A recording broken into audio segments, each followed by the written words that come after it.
The second winner we're going to bring up is iAnatomy. Anyone studying anatomy from middle school, high school, college, and up to nursing and medical students, for example, can take advantage of this next winning app. It's an electronic anatomy atlas available for the iPhone and iPod Touch. People can learn anatomy interactively using this app in incredibly cool ways. Dr. Anouk Stein, a radiologist and computer programmer, developed iAnatomy from her kitchen in Phoenix. It's her first iPhone and iPad app, and since then she's built 8 more, apparently, which is unbelievable. She's used data from NLM's Visible Human project for this iAnatomy app, and she will now demonstrate the super cool app for us. All right. Welcome, Anouk.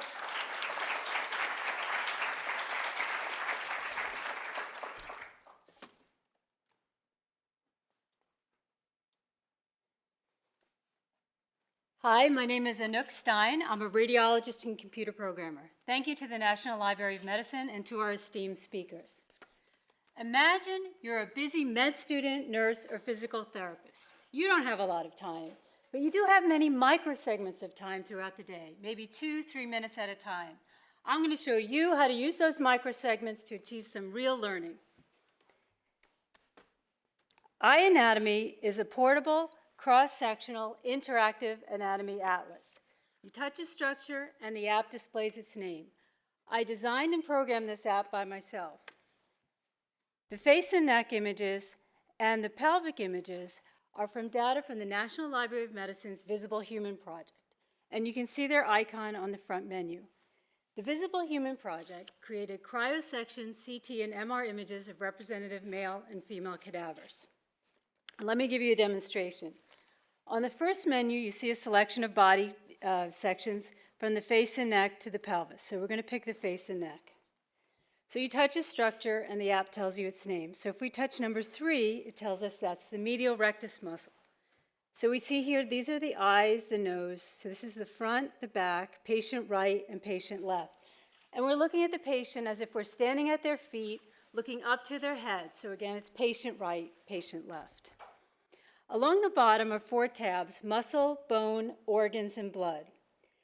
The labels are segmented into these 4 categories in order to limit the number of labels on any one image and also to achieve focused learning. So the user first selects a body section and then which category they want to study.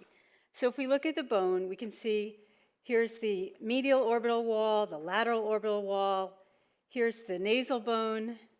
And for the organs, the detail is just exquisite on this cryosection. So that's the optic nerve. You can zoom in with a double tap, and we see the lens of the eye. Here's a portion of the brain. And there's the internal carotid artery. Now, the app is freestanding.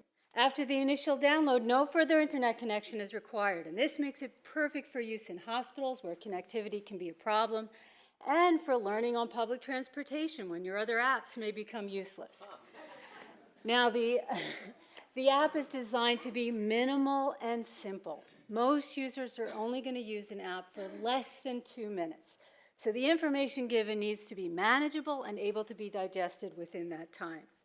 The learning is broken up into discrete focused packets. So you can learn about just the muscles of the face one day, the organs of the pelvis another, or maybe the blood vessels of the abdomen on yet another. It's also meant as a reference atlas. So if we go through some of these images, here's the nasal septum, the maxillary sinus.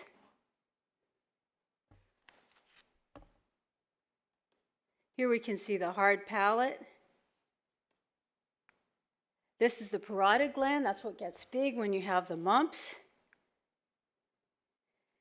Sometimes the labels can obscure the underlying anatomy. And in that case, we can just turn off the labels and then turn them back on again. So here we're seeing the tongue, the muscle of the tongue, the genioglossus, and some of the teeth. Here are the tonsils.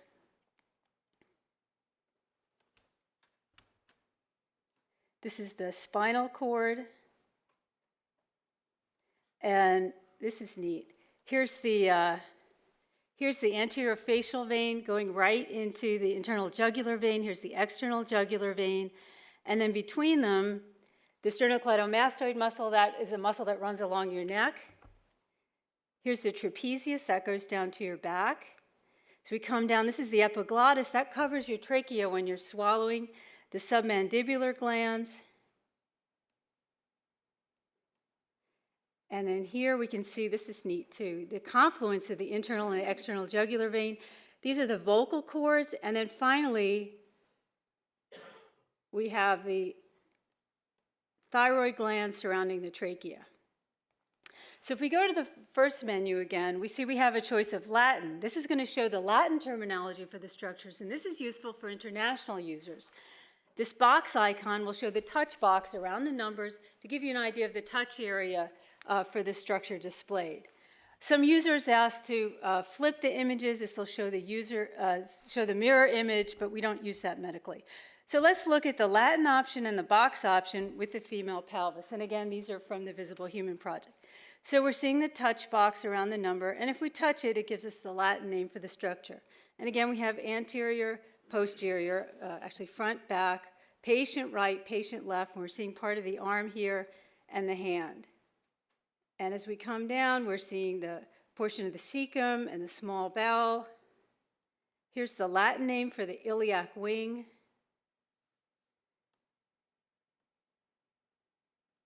This is the appendix right there. And as we come down, it was a postmenopausal woman, so her uterus is small, and it was a cadaver, so we see a collapsed bladder. And we'll just go to the bottom. Finally, we have multiple quiz modes after you've learned your anatomy. The program randomly grabs 10 structures from the database and creates a graded quiz. So let's try it out, and hopefully with some help from the audience, we'll turn it to English first. Todd goes first. Sorry. Okay. And we're going to do the female pelvis. So the program shows the name of a structure in the top, and we're supposed to pick the corresponding number from the options at the bottom. So here we're looking for the tensor fascia lata, and we have a choice of 5, 3, 4, or 1. Call it out. Go ahead. Betsy? All right. Well, let's try number 4. And good, we got it right now. This is random, so there's no way to practice this. We'll try one more. Here it's looking for the quadratus femoris. We have a choice of 7, 2, 5, and 1. Okay. We'll try number 2, and there we go. And if this would continue, and you'd get a score at the end.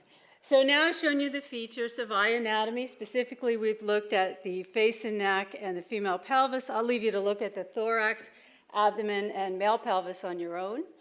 I hope that you agree with the words of Mies van der Rohe, that in this case, less is more, or at least with the words of Goldilocks with respect to the baby bear's chair, it's just right. All right. Thank you very much. All right.